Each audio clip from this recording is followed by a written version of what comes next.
And welcome back to the Get Back Coach presented by Apollo Media. Today we have the ACC with Notre Dame preview for you guys. But before that, Jay, some some press conferences taking place earlier this week. Let's start off with probably the more surprising one that took place. Deion Sanders. Um, and this came, I believe, on Saturday. Deion Sanders says that he is going to have a press conference with his medical staff. Now, Jay, usually that is not a good sign, right? No. Like not good. I think a lot of us were anticipating a resignation because he has had some health issues in the past. However, if you turned or tuned in to this press conference, you would see that um, the bad news is Deion Sanders had gallbladder cancer. He had a tumor in his bladder, but the good news is that it was removed. So he is cancer free right now. And then, of course, after his health, the next section or the next question is, "Will you be coaching?" And he responds with "Oh, I'm back, baby, yeah." So Deion Sanders will be coaching for the Colorado Buffaloes. He did say that he will be. There will be job Johnnies on the sidelines because he cannot control his bladder. He made a couple light jokes there, but Jay, I know you were working. Did you catch any of this press conference? I didn't catch any of the press conference, Hmm. but obviously good news to hear. And I don't want to misquote this. I think he's got the cancerous tumor removed Yes. and is in remission. Yep. Yep. Listen, we talk about this all the time and coaching and how hard this job is. And we make jokes about like the buyouts and things like that, but this is a tough, demanding, at least from a time standpoint, job. And Mhm. for Deion Sanders, just I hope he's healthy. Yeah. Uh, this isn't something that cancer affects so many people, Hmm. and I think it's admirable for him to kind of fight through it. Hmm. Uh, it's I don't want to get into too much of like the football side of this. Yeah. Realistically, just glad that he was able to get it removed.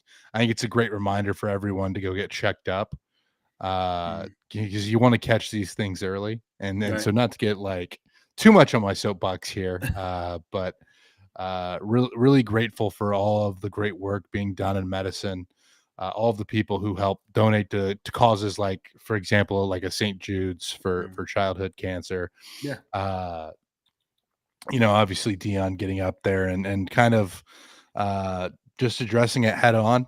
I think is important, and you know, I hope he again just can stay healthy throughout the season. Rooting for him to stay healthy, really. Yeah. And I can, this is kind of a roundabout way of saying that, ultimately, I'm glad it's not as bad as Yeah. maybe some of us thought going into this. Oh yeah. I mean, that was probably as best as I have a press conference with my medical staff that it could get. Um, I personally wouldn't have worn the overalls, but hey, to each his own. But yeah, I mean, here's the thing. Um, Dion it's great that Dion's healthy. I think that really put I mean, if like you said, cancer affects so many people. Not to get too emotional, like very early on in this episode, but um, I was kind of thinking like halfway through this conference, like why have a press conference? Just to say, hey, I'm okay. But the thing is, like, a couple things happened there that I absolutely love. One, he gave a public like thank you to his medical staff, which I think is awesome. And another thing is letting people know, hey, if you think something might be wrong, get checked out. And he did mention he hopes people do that. So again, really happy Dion's okay, um, and that he's going to be able to coach this year. So, that's good news coming out of Colorado. Yeah, and Yeah. it's one other thing I just kind of want to circle back to on this, just because I think what we do in college football, both of us played college football. Mhm. We have been in locker rooms our whole life. I think a lot of times, like you'll have nagging issues, and you think you just have to push through it. Mhm. I think part of growing up and getting older is just you sometimes you need to get checked out, right? Like you're not being uh a lot of the times, it's gets thrown around like you're being soft if you go to the doctor. Like, no, get checked out if you have Yeah. something wrong. Don't think you're just tougher than whatever the issue is. And I think that Dion making a point to say, like, go get checked out is something that we kind of all need to take as good advice. Like, Mhm. if you have something that's wrong, go get it checked out. Like, go to Yeah. the doctor. You're not being, soft if you go get checked for what could be a serious issue, right? Like Mhm. you're an adult now. It's perfectly fine to go to the doctor and get checked up on. Yeah. So good news coming out of Boulder. Dion will be coaching in Yeah, he's remission. not leaving. He's not No, leaving. he's not leaving. I'm not leaving. And that kind of leads us to that was a wonderful segue, Jay. You're welcome. And for the people who don't know, they're about to find out. So something really bizarre happened over Big 12 media days. And that's Dave Aranda trying to make a connection with, was it coaches and players, and doing the one of us, Yeah, the one of us scene from Wolf of Wall Street, where he then makes comments about a scene earlier in the movie involving Little little People. people, and it was really, really bizarre. And I still am not entirely sure what he was getting at. Something with relationships with coaches and players, but that went better in his head. Yeah. Yeah. Well, Like, and I think like in college football, most of the coaches have like these are people that are obsessed with football. oh yeah. These are people that live and breathe the sport. Uh, but I think a lot of coaches have some kind of charisma about them, and Dave Aranda I think is a fantastic football coach. I don't know if he's necessarily like the charismatic guy. No. Like I think a lot of why he's good at football is just his football knowledge. Mhm. And like earlier in the day, we saw a quote from I think Jeff Traylor at UTSA talking about when UTSA plays at the Alamo Dome, they're like the Navi connecting to the tree in the Yes. Avatar movie. So like coaches say weird stuff, but Yeah. I think it was the combination of what he was saying Mhm. and then also just like who Dave Aranda is. Like I think he's kind of more of an awkward guy. Mhm. And this was just watching that clip, I was just like, what in the world is going on? Definitely a soundbite. Yeah. I'm like, what is happening? And again, you said it, Jay. A lot of these college coaches, or just football coaches in general, are kind of disconnected a bit to, I don't want to say the real world, but just like The world outside of football. yes, the world outside of football.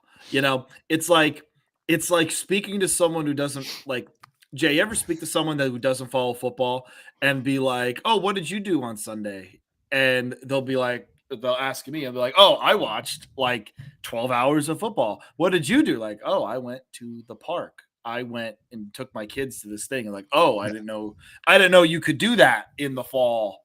You know, and yes, these guys are just kind of disconnected to life outside of football, and I feel like they think when they're at that podium, they kind of forget of, oh, I'm not in the coach's room right now. Yeah. Like maybe I shouldn't make this reference.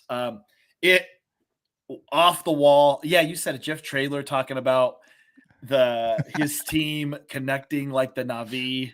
Yeah, I Uh, think another point, like to the disconnectedness of coaches, uh I think we're going to talk about this guy later, but Dabo Sweeney was talking about seeing a Brian Kelly concert, and so he's taking pictures of like the advertisement for Brian Kelly. Uh, it's the Brian Kelly of Florida Georgia line. It's not Brian Kelly, the coach.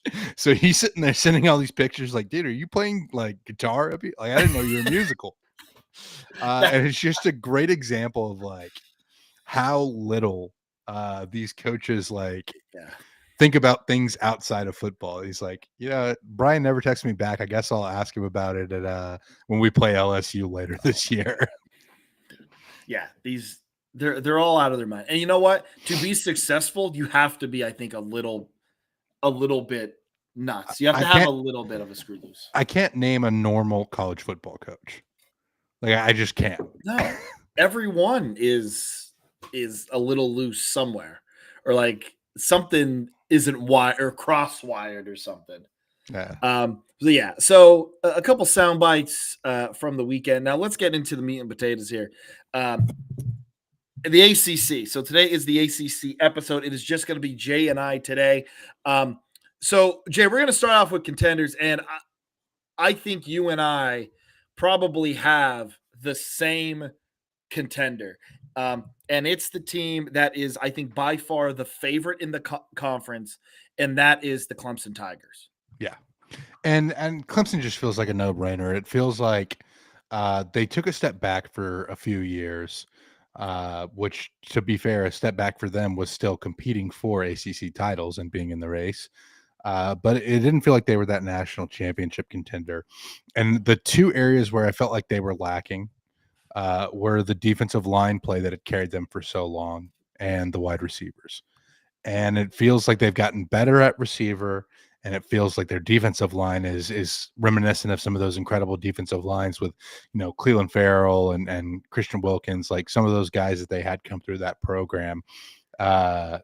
Notwithstanding the current Wilkins stories going on, but it's just like Clemson felt like they maybe got away from their identity for a little bit and have gotten back to what made them so good in the ACC. Klubnik feels like he took a step up last year and will be great once again this year. Clemson, again, just feels like a no-brainer top team in the ACC. And I feel like they're the contender. And then everybody else is just fighting for the chance to meet Clemson in the ACC championship. Yeah, and listen, when your step back and your bad year is 8-4, you're in a pretty good spot. Jay, I want to ask you a question here. Dabo Sweeney. Okay, 1, 2, 3, 4, 5, 6. Let's just say this. He's been the head coach since 2009. Okay. How many times did he end a season, including the bowl? We're going to include bowls here. How many times did he end the season? Or let's reverse this. How many times didn't he end the season with less than double-digit wins? So how many times did he end a season with less than double-digit wins? Yes. Yes. All right. I'm going to say 3. So it's actually 2. Okay. And I believe we got 13, 14 years. 14 years as a head coach. And you only have 2 seasons, his second year and 2 years ago, where they went 8-4. Yeah. I mean, that's at little old Clemson, huh?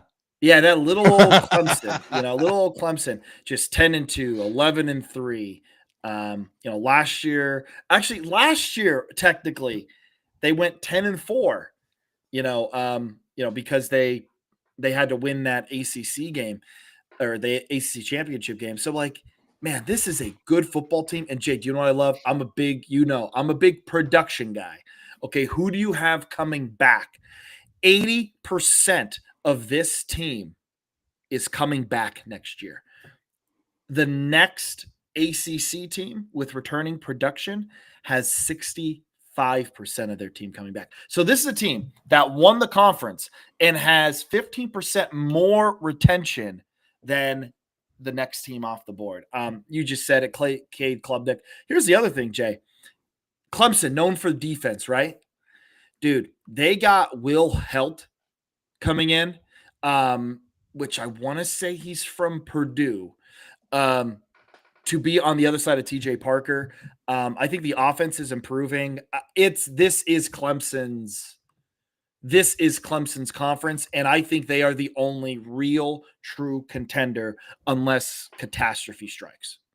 Yeah, and I feel like they're just going to have more depth than everybody in the conference. Mm-hmm. Challenging schedule to start for Clemson.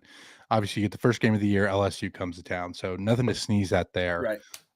But then you look at the rest of it. You close out the season with another SEC opponent in South Carolina, who got you last year. Uh, it's not an easy schedule, right? Like No. you could see Clemson having 2 losses there, which means they have very little margin for error in the ACC. Obviously, you can get to the ACC championship automatic berth, Yeah. uh, but it's still going to be a very challenging year. With that being said, I think Clemson can rise to the challenge. I think this is going to be a team that is not just a title or not just an ACC title contender, but competing for the national championship, which we'll see what happens here at the end. Yeah, this Clemson is the contender, and it's really everybody else in the conference after. Yeah, and Jay, look at their schedule. Yes, they start and end the season with 2 tough games, but they have more talent than every program in the ACC and every other program in the ACC. Talent, high-end talent, also depth. I just don't think that other teams are going to be able to compete against them. I really do. Um, so, Jay, do you have any more teams that you think can contend, or are we going to go straight into surprise? Let's just go straight into the surprises. Okay. Okay. I want to start because I think you're going to be shocked with all I'm about to say. Your surprise team in the ACC this year are the Pitt Panthers. And I'm going to tell you why. Again, this is coming from a man who is a Penn State fan, who lived in Morgantown, West Virginia for 4 years. Okay. I understand that I should not be here and kind of pounding the table for Pitt. I don't want to be. But you look at this team. Eli Holstein is a gamer. This guy is gonna use his legs a little bit. He's kind of a gunslinger, no fear type of attitude. I think they have a great nucleus on the defensive side of the ball, and I really believe that this team has a shot to make some noise in the ACC. I think they're a dark horse for the playoff. I don't think they're going to make the playoff. I do think they're going to be on the outside looking in. But looking at their schedule, I mean, I don't think there is an excuse for you to go 9-3. Okay? 9-3 or better. You should be able to get to 9 wins. You're going to lose to Notre Dame. Okay? You're probably, or I should say probably going to lose to Notre Dame. But the rest of those games I think are winnable. They don't have to play Clemson, which is huge. They returned 7 guys on offense as well. I'm telling you, I really like the Pitt Panthers, and I know we haven't been talking futures yet. I love Pitt Panthers over 6.5. I don't hate it. I do think the offense was so much more explosive for Pitt last year. Letting Bell kind of work his magic there, and when you have a coach who's defensive minded, and maybe in the past that's gotten in the way of your offense, can cause some issues. But I feel like the offense really was just so much better, and that was best for Pitt last year.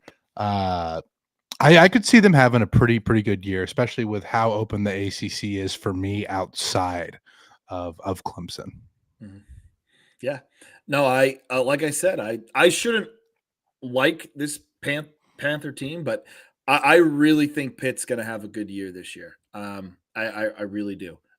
At least by their standards. Like I really believe this team can go 9-3, make a good bowl game. I think they're going to be on the outside looking into the playoff, but I think they're going to be in the mix.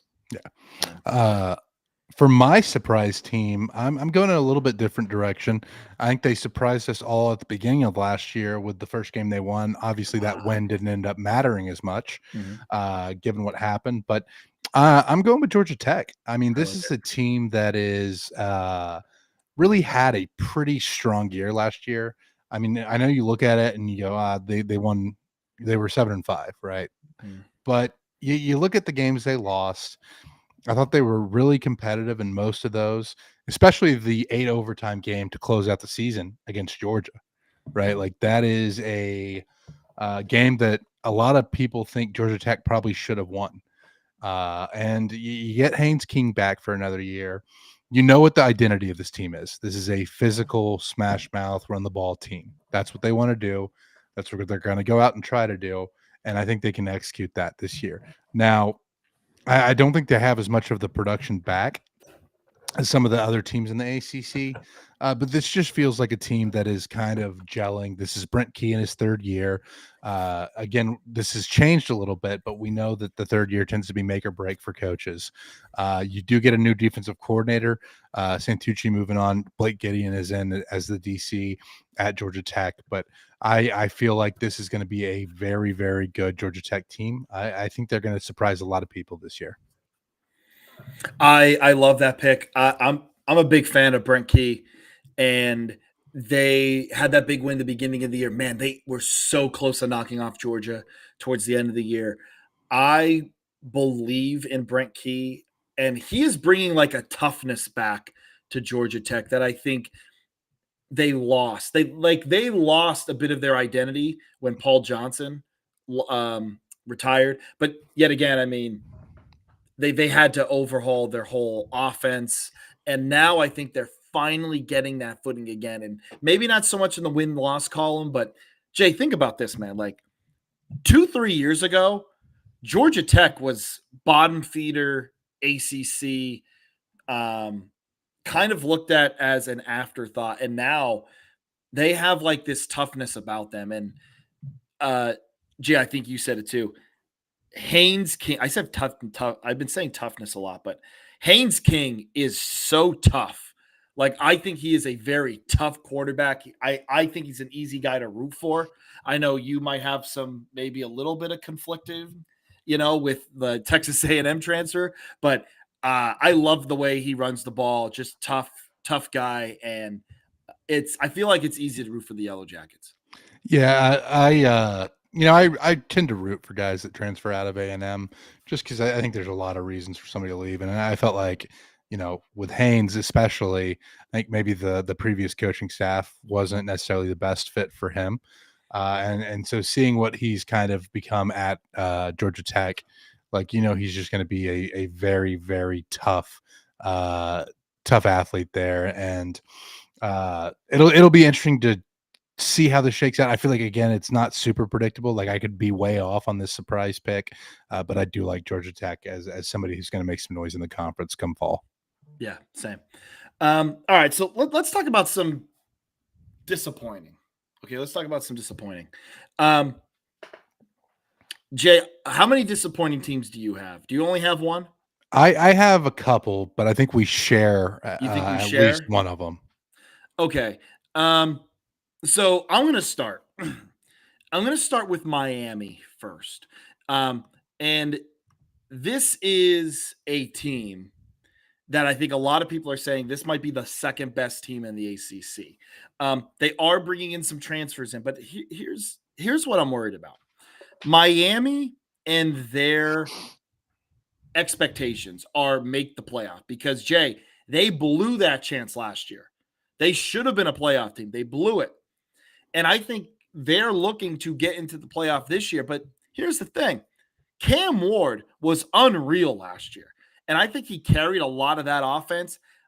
I'm not saying Carson Beck is bad, but when you have to replace a lot on offense, and now you replace Cam Ward with Carson Beck, who, yes, is a downgrade, I am a little bit worried for Miami, and I feel like they are going to end up 8-4 or 9-3, and they're not going to make the college football playoff, and they're going to be, again, a disappointing team for that reason.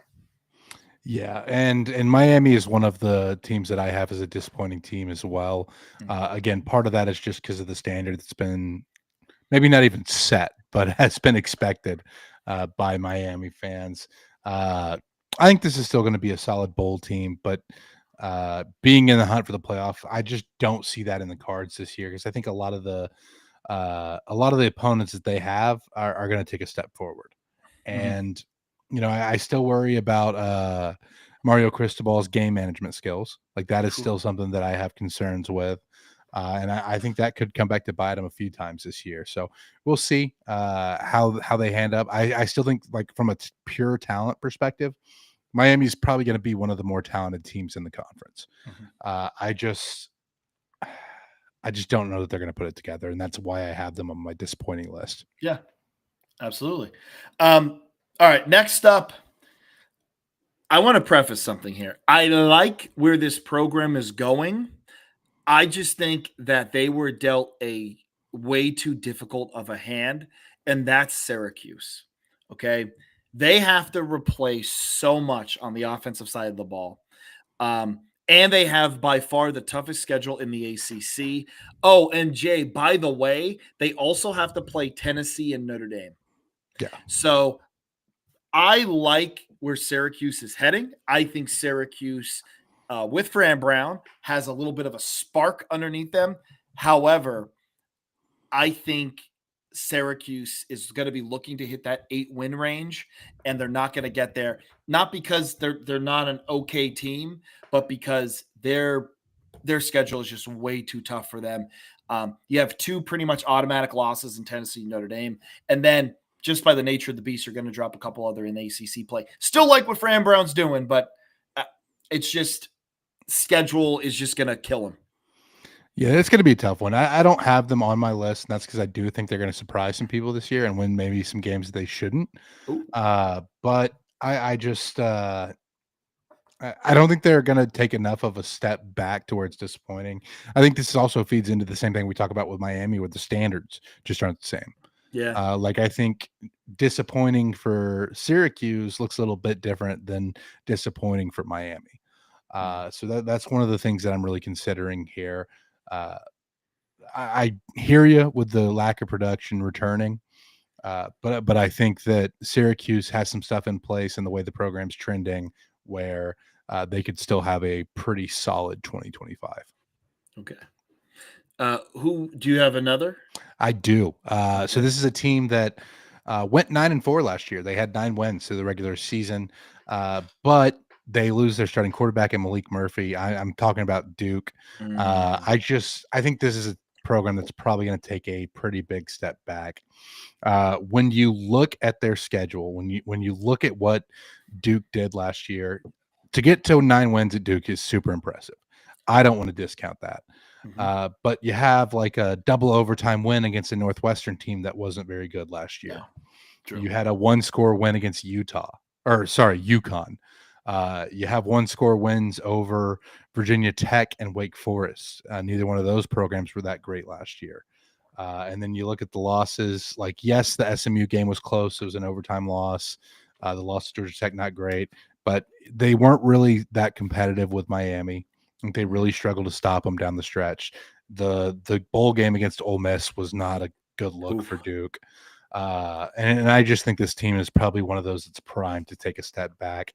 The schedule, not quite as bad, like when you talk about Tennessee and Notre Dame for Syracuse, but you have Illinois coming to town. You have Tulane, who's probably going to be one of the better group of 5 teams.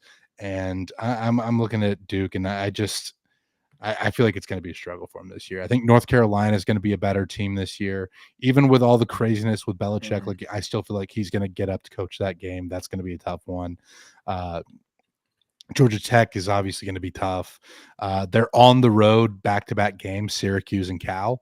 Now, Cal, I don't think is going to be very good, but when you have 2 road games in a row, that's a tough challenge to rise to. Mm. So I'm looking at Duke, and I just feel like they're going to take a big step back. You have, at least, in my opinion, at least 2 guaranteed losses in Illinois and Clemson, and then they're probably going to lose a lot more games than that too. Because I feel like another team that I didn't have as my surprise, but I thought about pulling the trigger on it just because of how bad last year was for the NC State squad Mhm. compared to what their standards were. Like, I feel like NC State has to be better this year. Mhm. So I'm looking at Duke as another one of my disappointing teams for 2025. Yeah. So my last disappointing team, Jay, um, I know is probably not going to sit well with some of the people because we are a Texas publication, and that's SMU. And here's the thing: I don't think they're going to be bad. All right, but this is a team who went to the playoff last year, and I just don't see them making it again.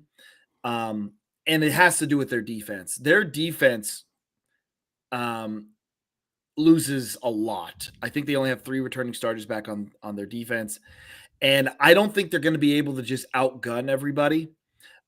Listen, Kevin Jennings is a wonderful, wonderful talent. However, I do think sometimes that a little bit of pressure gets him to leave the pocket a little too early, fly some balls, overthrow some guys. Um, granted, I saw him mostly in games when he's against tougher opponents. I did see him in person against Penn State, which I know is not who he is as an athlete all the time. But I just don't think SMU is going to be able to outgun everybody. And I think you're looking at a solid 8-4 football team, which again, by normal as if you would have told SMU people 2 years ago, hey, you guys, your first year are in Power Five, are going to be going to the playoff. You're going to be in the ACC championship game. Oh, and by the way, the next year though, your rebuild year, your down year is going to be 8-4. I think all those SMU fans would sign up in a heartbeat to say, hey, we're 8-4 playing Power Five football. Okay, like we showed we belong here. I just think that they're going to be looking to go to the playoff, and they're just going to come up short of that. Yeah, the thing is, I think SMU has been recruiting pretty well. I think they have more talent than people think they do. Jennings, obviously, you talked about, struggled against top level competition. The Penn State game was very, very tough for Jennings. But I think he's still going to be a huge playmaker for this offense. And that's part of the reason why I'm still kind of high on SMU.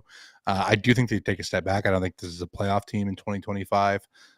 But when you have a quarterback that can make the types of plays that Jennings can make, I think that's enough to will your team to victory more often than not.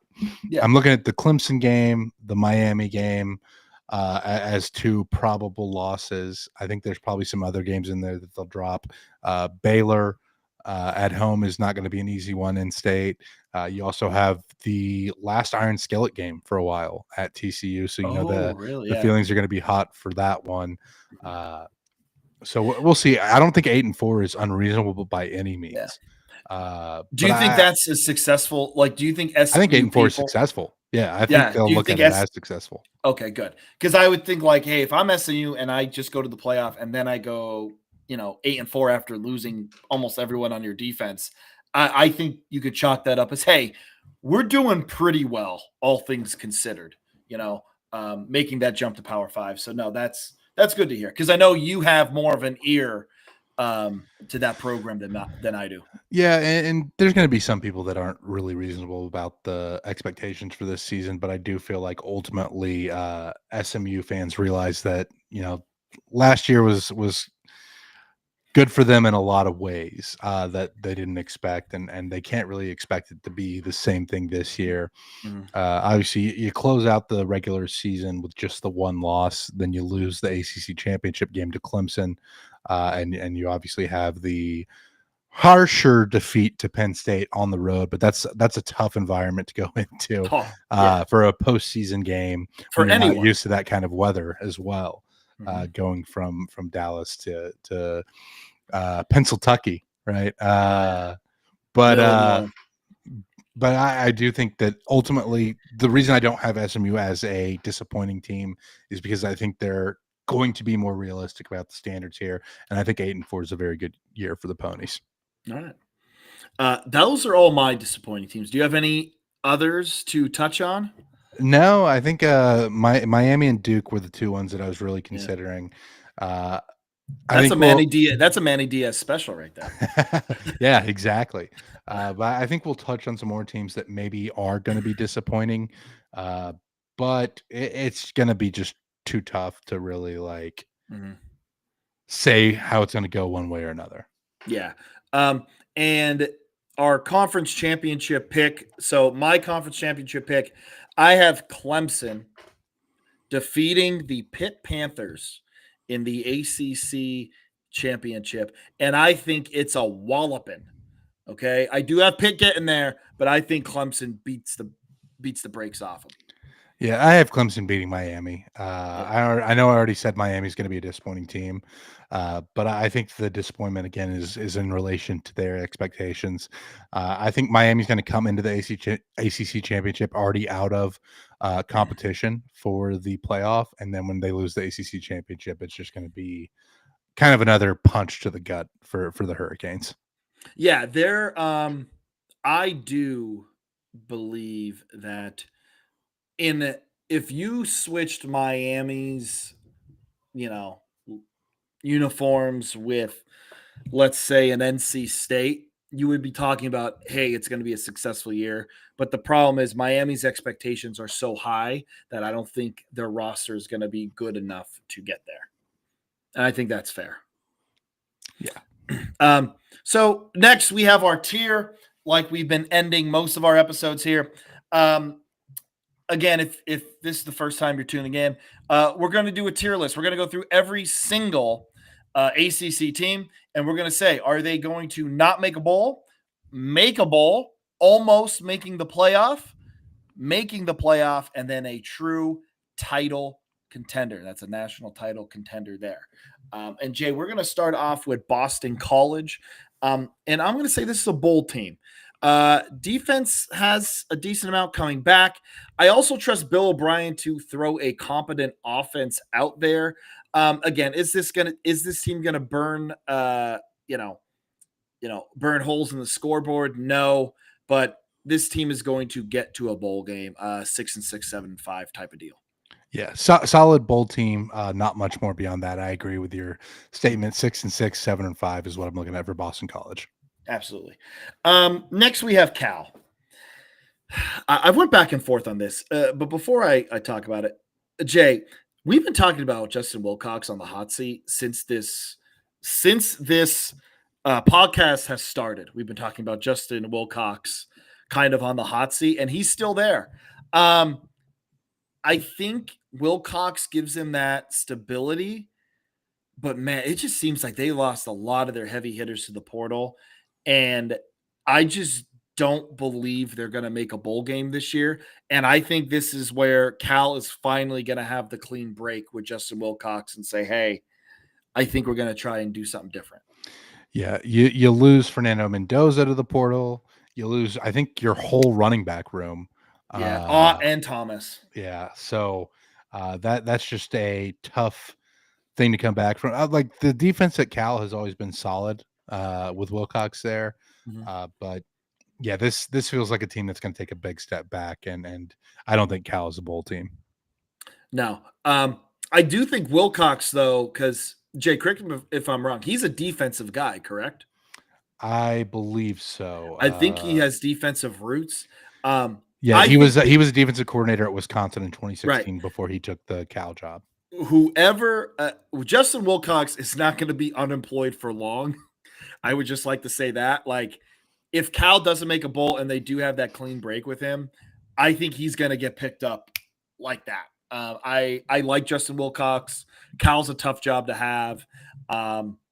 But yeah, I just think it's time's running out and they need a fresh start. Yep. Clemson. I have them not just ACC contender. This is a championship contender team. Jay, we've already talked about them. They can win the whole damn thing. Yeah, I kind of spoiled it when I Yeah. talked about Clemson, but I did say that they're a national title contender, standing firm on that. Clemson has so much coming back. They're adding on the defensive line. The wide receiver room is better than it has been for a while there in Clemson. And then Klubnik coming back. I think you have all the pieces in place to be a national title contender. Yeah, absolutely. I think I want to say they have the second most production coming back out of playoff teams last year. I think Arizona State technically has more, but I think Clemson really has some heavy hitters coming back. Yeah, Clemson, that's your team to watch out for. Next up, Duke, one of your disappointing teams, Jay. I have Duke as a bowl team. I think this team goes 6-6. No, not much more there. I think Manny Diaz and that defense will be okay, especially in the ACC. But yeah, I think 6-6. I'd be surprised if they go out to 7-4 or 7-5. 6-6 is where I have them too. I Yeah. think people are going to be disappointed with that step back. Again, the Illinois game is just a tough early non-con game. Tulane is going to be a tough test, and they're going to Tulane. I think Yeah. Summerall and you give Summerall another year at Tulane. I think that's just going to be a program that improves. Obviously, we already talked about Malik Murphy leaving. You do get Darian Mensah in there at quarterback from Tulane. Which kind of adds to the spice there a little bit for that one. But I ultimately think this is a 6-6 team at best. Yeah. I see it as well. All right, next up. Jay, Florida State. I have no idea.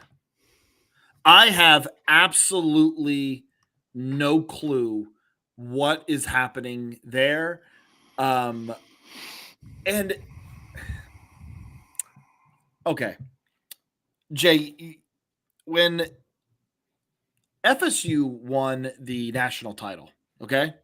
They win a national title and then they slowly declined and then they like the bottom fell out, correct? Yeah. Like this is under Jimbo.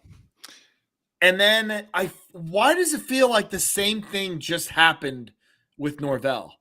It's like the same exact thing took place. Like they came up a little bit short. And then I don't, man, I want to say they get to 6-6. I want to say it's a bowl team, but they were just so bad last year that I don't even know if I can even say that. Yeah. Hey, this program, I will say, like getting Castellanos in there at quarterback, I think is going to improve the offense. It will. But this program feels like one that could end up cratering after playing Alabama in week 1. And that is my biggest concern with this team because they cratered last year. So like I could see them easily doing it again this year. I think they'll be better. Like I don't think this is going to be a team that loses as many games as they did 2 years in a row. But this is going to be another not great year for Florida State, in my opinion. I think they at least get to like 6-6, 7-5, and make a bowl. I just, what's the identity there? You know what I mean? Like this is a team that just feels like they don't know who they are, and it's going to be a tough season to be a Florida State fan again. And again, I don't know what is it with this program, but like I hate to say this, but like when Bobby Bowden left, again that identity left, and like Jimbo came in, won a national title, but and I hate talking bad about coaches. I feel like Jimbo is very much, if we don't win the whole thing, then what's the point? And I think if you have that message, then you can lose guys easily once you lose a game or two. Yeah. And I'm afraid, again, not saying this is what will happen with Norvell, but I'm afraid, like you said about cratering, I'm afraid they're going to get the brakes beat off them by Alabama. And they're just going to go back into that sulk mode of, well, here we go again. I have no idea what's going on with this program. Yeah. And again, this is a team that finished at the bottom of the barrel last year in the ACC. They won one ACC game. They go 2-10 on the year. Those wins came against Cal and Charleston Southern, right? So you have one FBS win. You have the loss to Memphis. Like this was a horrendous year for Florida State. That should never happen at Florida State. No, and we all knew that Memphis was gonna be one of the better Yeah. Group of 5 programs, like, that one was one I think we both had circled, Mhm. but it's everything else, right? Like, getting blown out by SMU, getting, you know, boat raced by Florida at the end of the year with a Florida team that wasn't expected to be great. You lose 3-52 to Notre Dame, like, this was just It's a not just them losing, it's how they're losing. yeah, And, like, it's and again, would you rather a team that, God, I remember some of those Northwestern teams that were like 3-9, but like they or Indiana with Tom Allen sometimes, like they were giving everyone a fight, but they would lose somehow in the end. yeah. Nebraska was a good like with Scott Frost, and I know we're not Scott Frost people, but you know, they were at least close. Last year there was nothing.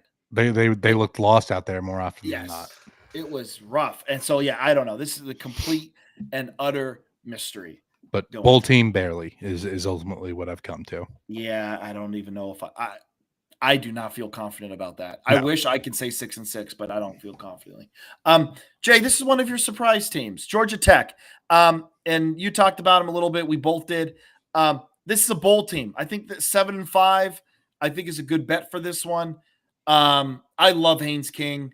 I like I said with Brent Key, the Yellow Jackets have this identity to them that they're going to be tough, and I absolutely love it for them. I think they're an easy team to root for as well. But I have Georgia Tech as a 7-5, hopefully 8-4 football team. Yeah, I have them at 8-4, and ultimately in a bowl. I don't have them in that like 9-3 range that could get you to almost playoff. Yeah, But I think 8-4 is a good year for this Georgia Tech squad. yeah, absolutely. Um, Next up, Louisville. Here's the thing with Louisville. I think they're kind of also a little bit of a mystery. I'm not sure really what we're going to get. I do know this though. I do trust Jeff Brom to get a good product on the field, especially on offense. Not expecting anything crazy from Louisville. I'm expecting them to just be a tough out in the conference. And again, 7-5, 8-4. Yeah, you're replacing the quarterback, which always gives me pause anytime you don't know exactly what you're going to get from that position. Uh, you have a tough non-con Group of 5 game against James Madison, who obviously last year Ooh, uh, yeah. pulled off a bit of an upset early on in the season, and has been a team that's competitive for since they've been in the FBS level. Obviously, I'm talking about the James Madison win over North Carolina last year, Mhm. which was that was a wild game, by the way. Uh, but yeah, I look at this Louisville team. I just don't really know what to expect. I have them as a bowl team just because I think they're going to be in the top half of the conference in talent. I don't trust the quarterback enough to say more than a bowl team. No. Next up, Miami. Again, I said they were going to be a little disappointing because of their expectations. I think Miami's going to be 8-4 or 9-3. I don't know if I want to put them as a bowl team or just missing playoff. That's what I'm between here. I just think they're going to be more talented than a lot of teams. They're going to out talent some teams. Um, Yeah. I don't know if they're going to collectively be a great football team, though. I think if they somehow make their way into the college football playoff, I think it will be a lot like SMU last year. But I have Miami as like 8-4, 9-3, making a good bowl, making a good bowl. I have them in the 8-4 range as well. I think they lose to Notre Dame. I think they lose to Florida. Uh, and then I'm looking at the rest of the schedule.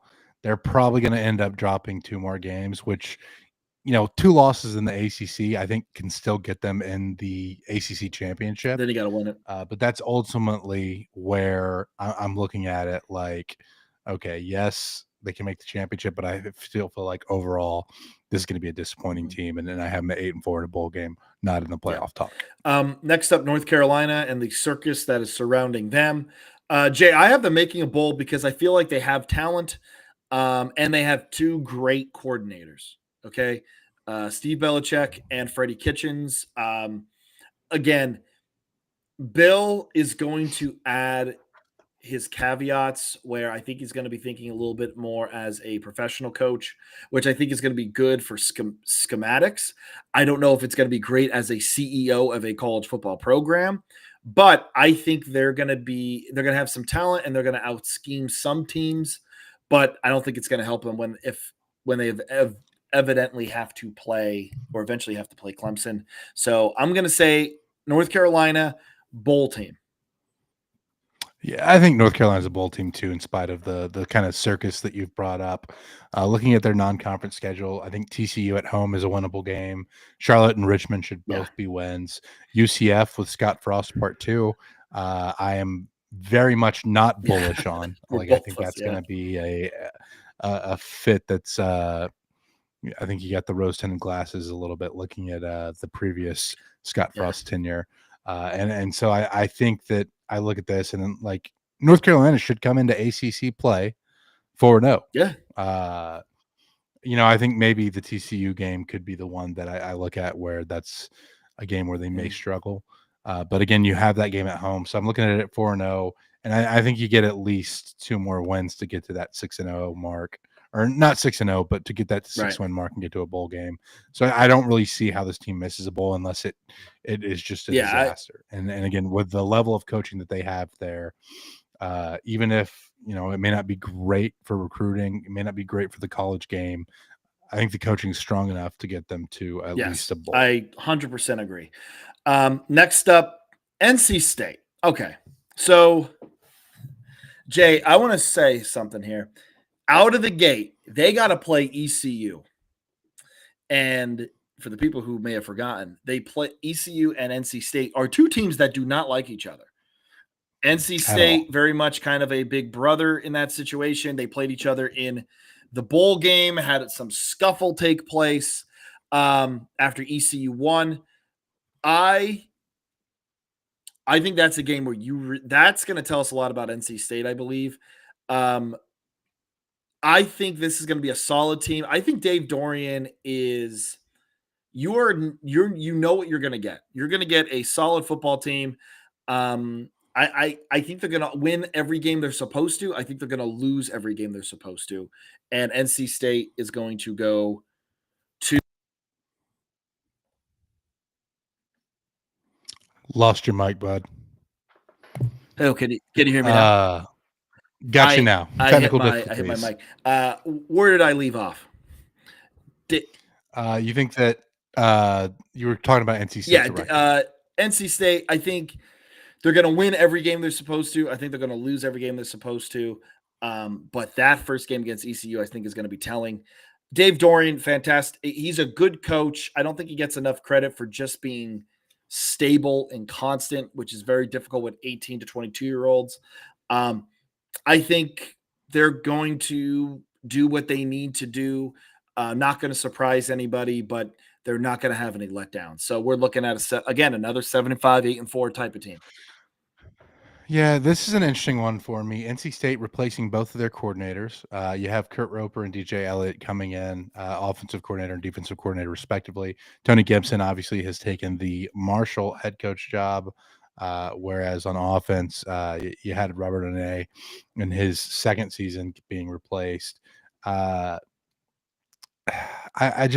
looking at this and yes, NC State should be better than last year, but I just don't think it's going to be enough. I'm like you. I think that ECU game is going to be very telling. I worry about them down the stretch with Pittsburgh, Georgia Tech, Miami, Florida State, North Carolina to close out the season. That's a tough stretch. Like, that is a tough stretch of games. So if you're going to get to bowl eligibility, you have to win in the first half of the season. I think NC State can do that, but it's going to be a challenge. I have them as bowl eligible, but I think you're looking at 7-5. Definitely see that. All right. SMU, again, this is a bowl team. Offense is going to carry them. They're going to have a decent year this year. They're just not going to get to that level. And I think the defense is going to hold them back. Yeah, the Baylor game is one that I have circled as kind of telling for this team. Again, this is kind of an in-state matchup, an old Southwest Conference rivalry game, two private schools in the state of Texas. That's going to be where I kind of inform my opinion on what this team's going to look like. But I do think that there's no way they miss a bowl with Yeah. Jennings back at quarterback. Stanford's missing a bowl. Stanford is missing a bowl. Listen, they have some production back on their defense, but again, I just think they weren't very good last year, and I don't see them bringing in enough for them to make a bowl. So I think they do better than last year, but they're still not bowl eligible. Yeah, this is a team that is just going to struggle all year. There's really no way around it. I think you look at Stanford, and it's kind of another situation where, similar to what happened with Cal, where it's just like an identity, and they did make a change. Obviously, Frank Wright coming in. It's going to be interesting to see how that kind of shakes out. But I just don't see enough from Stanford to have them get to bowl eligibility. No, same. Next up, Syracuse. Again, we talked about Syracuse a little bit. There is a buzz around this program with Fran Brown. I think they just make a bowl game, but it's because their schedule is just so tough. They do have to replace a good amount on offense. But again, you have 2 built-in losses into your schedule with Notre Dame and Tennessee. I think Syracuse is going to be – they might be a better team this year than they were last year. I just think that some bounces aren't going to go their way. And, man, they again, 2 losses you can already mark on their schedule, which is very difficult to kind of excel with that. Yeah. I can't really add much onto what you said, Jake. This is a bowl team. They're going to struggle with those 2 assured losses, probably 3 if you're including Clemson as well. So Syracuse bowl team, but they're 7-5. I'm interested to see more. No moral victories. I'm interested to see how do they match up against Notre Dame, Tennessee, and Clemson. How are they going to respond to a team that is, let's just say, more talented than they are? So Syracuse is a very interesting team, and I think it's going to be very telling of how they're going to be in the future this year. Virginia, Jay. I don't have the Cavaliers making a bowl game. Yeah, I don't either. The interesting piece is probably Chandler Morris coming in from North Texas to play quarterback at Virginia. Obviously, Chandler, son of Chad, started his career at Oklahoma, then went to TCU, gets hurt when he was a starter. That leads to the Max Duggan phenomenon. And then Chandler ends up at North Texas. Had a pretty good year running that offense last year, but that was a wide open offense. I don't know that Virginia is going to be quite the same experience here. Ultimately, I don't have Virginia as a bowl team. Now we're going to stay in the state with Virginia Tech. This kind of goes against my philosophy because, again, production not coming back, but I'm biased, Jay. I'm going to say it. I am very biased towards Brent Pry. I think he's a fantastic human. I'm rooting for him. I think he is a great culture guy, but he's got to start putting the wins together.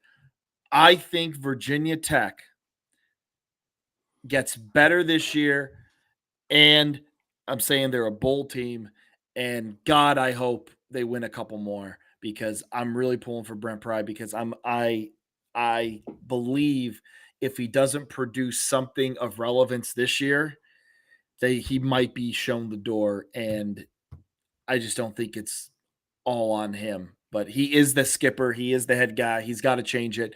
I just don't think they're recruiting very well. But again, my bias is getting in the way here, and I know it is, but I have Virginia Tech making a bowl at like 7-5. Yeah, I feel like I'm kind of with you there. 7-5, maybe 6-6 again. A tough game to start the year against South Carolina in a neutral site. Boo. Again, stop playing neutral site games. But this is another team that's replacing both of their coordinators. You have Philip Montgomery coming in, former Tulsa head coach. You have Sam Sifkas coming in as the first year defensive coordinator. So any time that you're replacing both of your coordinators kind of sets off alarm bells. This was a team that struggled last year. This is probably going to be a team that struggles again this year. They're going to be a bowl eligible just barely. I'm afraid Brent Pry's time in Blacksburg may be coming to an end shortly. Unfortunately, again, when that happens, though, he's not going to be unemployed for long because someone's going to hire a very good defensive coordinator. Last up, Wake Forest. Listen, Dave Clawson retires at the end of last year. I think this is going to be one of the worst teams in the ACC. I'm not big on Wake Forest this year, so I have them missing a bowl.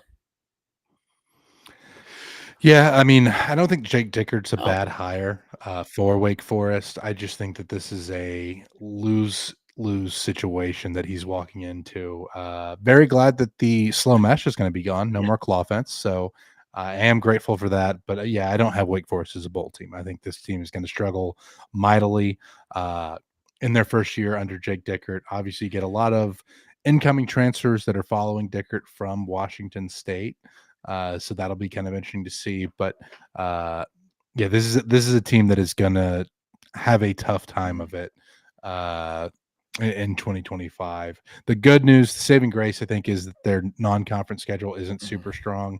Probably the most challenging game on the schedule, looking at it, is Oregon State, and that game at Oregon State could be testy. But that is the only game where I look at it, and I don't think Wake Forest has an outright favorite to win, right? Like they should be the outright favorite against Kennesaw State. They should be the outright favorite against Western Carolina, and they should be the outright favorite against Delaware, making their first season in the FBS. So not a bowl team, but maybe the lackluster non-conference schedule provides some hope. Yeah, I like Dickert, but I think his transfers are going to have to do the heavy lifting. I think the cupboard is kind of bare there in Winston-Salem. And Jay, that is our ACC preview. Let's land this plane. Yeah. So as Jake mentioned, to kind of start this off,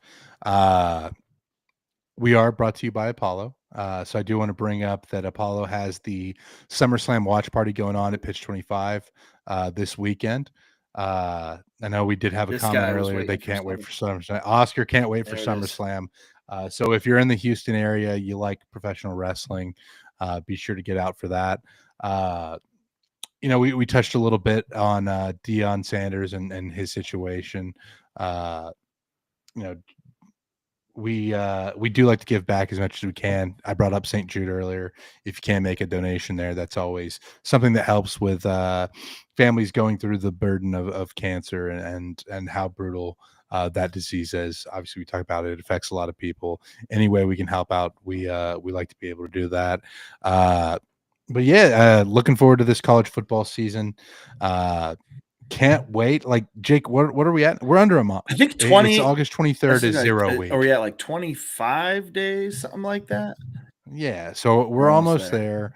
We're almost out of talking season into playing season, which is always nice. And we appreciate every one of you who supports the pod, all of the folks that watch, all the folks that listen. If you are interested in sponsoring the Get Back Coach, be sure to slide in the DMs of either myself always or Jake. Open. And by the way, Jake, send Jay away. Oh yes, send Jay away. So we have a winner. Know who the winner is. We have talked about this stadium as being on both of our bucket lists, I believe. One of the most scenic stadiums in college football. Super excited to announce that I'm headed to University of Texas, El Paso, to the famous Sun Bowl on September 20th. I'll be there for the ULM game. I believe our friends from the Sickos Committee will be having a representative out there as well. So super excited. I think, and we'll probably talk about this in the Group of Five guys when we do the Group of Five preview. But I think that Scotty Walden's going to have some magic going on in El Paso. So I can't wait to get out there. Can't wait to see that stadium and stay tuned for the content from that. I do love following UTEP. Again, one of the best venues in college football, maybe all of sports. And Jay, you going there definitely jealous. Can we get you to take a flight? Fly to El Paso, Jake. I'm thinking about it. I am thinking about it. I don't know how expensive ticket prices to El Paso, because again, like, where would be the nearest major airport? Because Houston's what, 10 hours? Yeah, Houston's a 10-hour drive. Probably closer to 11. I know San Antonio is like 7. San Antonio would probably be, and really it would be Austin. I think Austin has more air traffic. Albuquerque might be better off going to the Albuquerque. Yeah, I mean, I don't know. Again, you said major airport, so I don't know that Flagstaff. you have a ton of options. Flagstaff, Arizona. Maybe flying into Juarez and you can cross the border. But no, I would love to. I'll have to look into it. Probably a no. It's money is tight, Jay. And I got a more. Yeah, we got to save up for the Penn State playoff run. I agree. See, you always talking more positive about the Lions than I am. No, thank you all for tuning in. As always, make sure you follow us, like, subscribe. 5 star. We're 5-star men. But yeah, follow us, and from everyone at the Get Back Coach, have a great week.